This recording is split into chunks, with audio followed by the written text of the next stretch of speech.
I'll start with Coach OBJ. It's a name that don't need no introduction.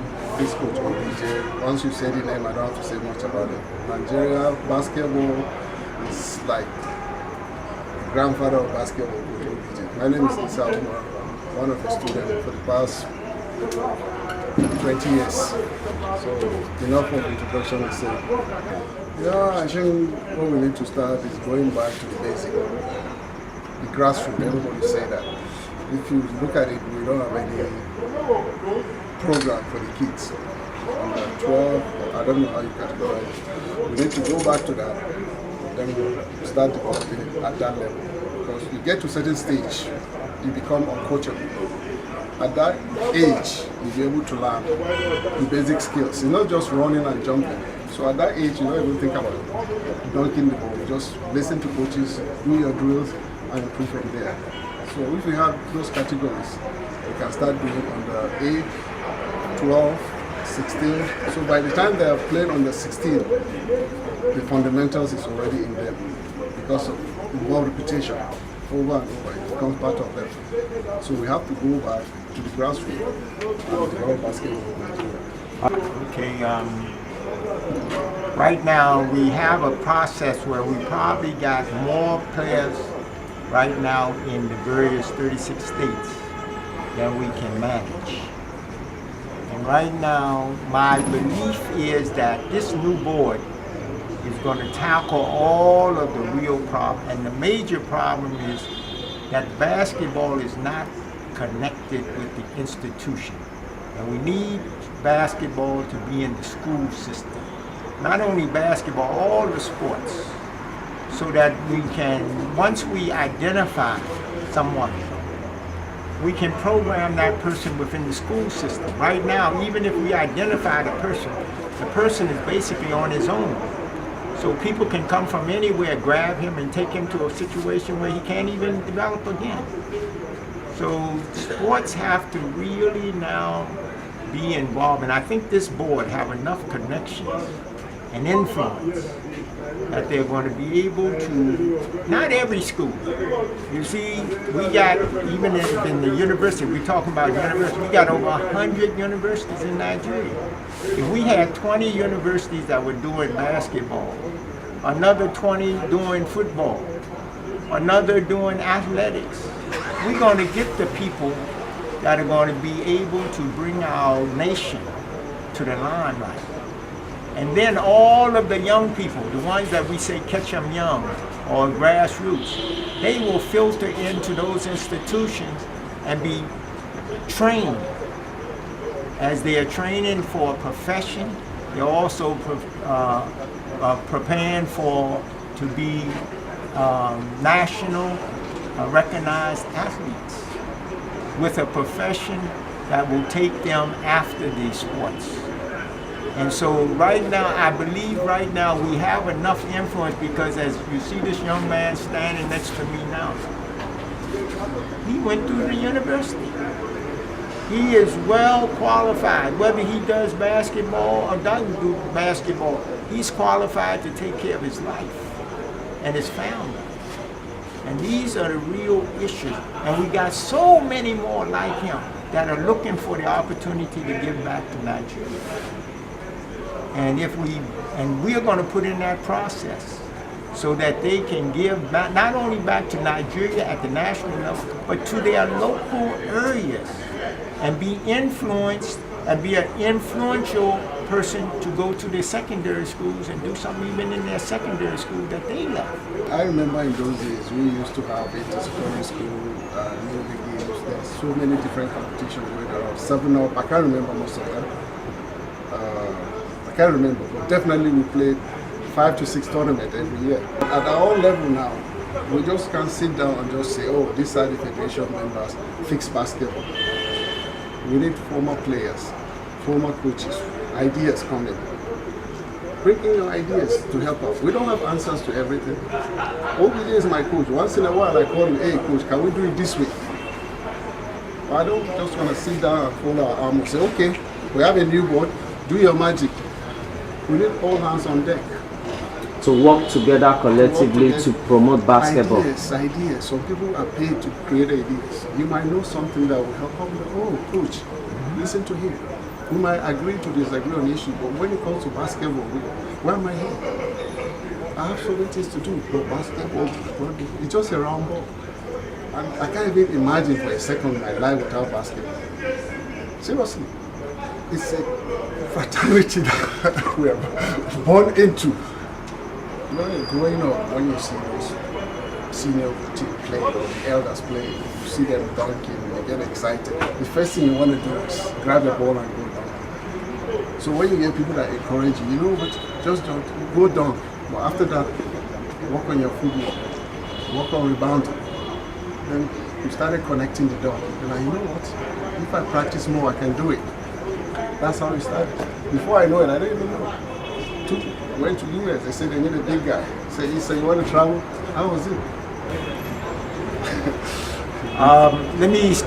Let me start this way. I retired to do basketball 50 years ago because it was in my blood, as we could say. I started basketball at the age of 6. There was a park across the street from my house. And my brother and I, we used to go and play. My Christmas present one year was a basketball. And so we had a basketball in the community, so it was our community activity when we weren't in school. But the school across the street and the park had a basketball, so I started playing basketball, and that's how I became connected with basketball. Now, as I was growing up, of course, I played basketball in high school. I played basketball in college.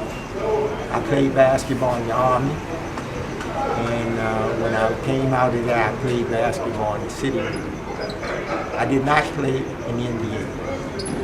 But it was a passion that grew. And so when I came to Africa, to Kenya specifically, I continued playing basketball and helped Kenyans to get their basketball program going. 68, 69. And from there, I was on my way back to the U.S. I came through Nigeria on a 21-day visitor's visa. And as a therapist, I worked my first year in Ebobi Hospital and got involved with Lagos State's basketball and became their first full-time, unpaid voluntary coach. That was 1970. And then 1971, I was called to be the national coach to prepare for the All-African Games. And from there, I've worked in 33 states in Nigeria in basketball, promoting it and watching so many youth use it as a means to better their lives. Now, the media has been lagging behind in basketball publicity. And I can't say it's your fault. Football is the world's #1 game. Most of our basketballers believe, or many of our believe that we need to slow down football. We don't need to slow, we need to up football as we up basketball. Basketball is still somewhat of an elitist game because you need a facility, you need an upright. Now what Basketball for Peace does, it brings in a portable upright that is cost effective. For less than 100,000 naira, we can put a basketball upright wherever you want it. Customized for you, for whoever is promoting. And we'll leave it in that community for the youth to start. And as they move forward. But the real issue is we need to get these youth into an educational program. And as long as the Federal Ministry of Education doesn't recognize sports as an integral part of what we need to give our youth, it's still going to lag to a certain extent. But the new board, I think I won't be wrong if I would say that every one of the people on the new board are well educated and have a profession that they can fall back on anytime. And they understand basketball from the grassroots all the way through to the NBA. It kill you if you love the game. If you look at, ask yourself, what did basketball in your life? What did you get? What are the positive basketball in your life? You feel like, you know what? It's time to give back. Basketball does a lot. Seriously, I did. Last federation, every tournament they play, I was monitoring. I'm in Nigeria. NBA, WNBA, I still check my scores. It's an addiction. So if you love basketball the way you claim it, I don't have to tell you. You do something because you need the next generation to pick up. Well, that's a good answer. Love the game. But you see, again, you can be like me. Because I guess in actual fact, I married basketball before I married my wife. And if we ask Nigerians to do that, we are probably stepping over our boundaries. So, but if you believe that basketball can work for you, just be as good as you can possibly be. And when the coaches tell you one thing, try to do it. Because all of us coaches have maybe a different approach to basketball. But the one thing is for sure, if you do what the coach tells you to do, you will play. And if you try to take your own meaning from another coach to make another coach make you play, you're making a mistake. So just be vigilant. If you want to use the game to better your life, so be it. But listen to the coach. Take his instructions. Listen to the coach, give back to basketball. Yeah. Thank you so much for your time, sir. Mr. Isar Umar, legendary coach, Okache Johnson. Thank you, sir. A pleasure having both of you. Thank you, sir.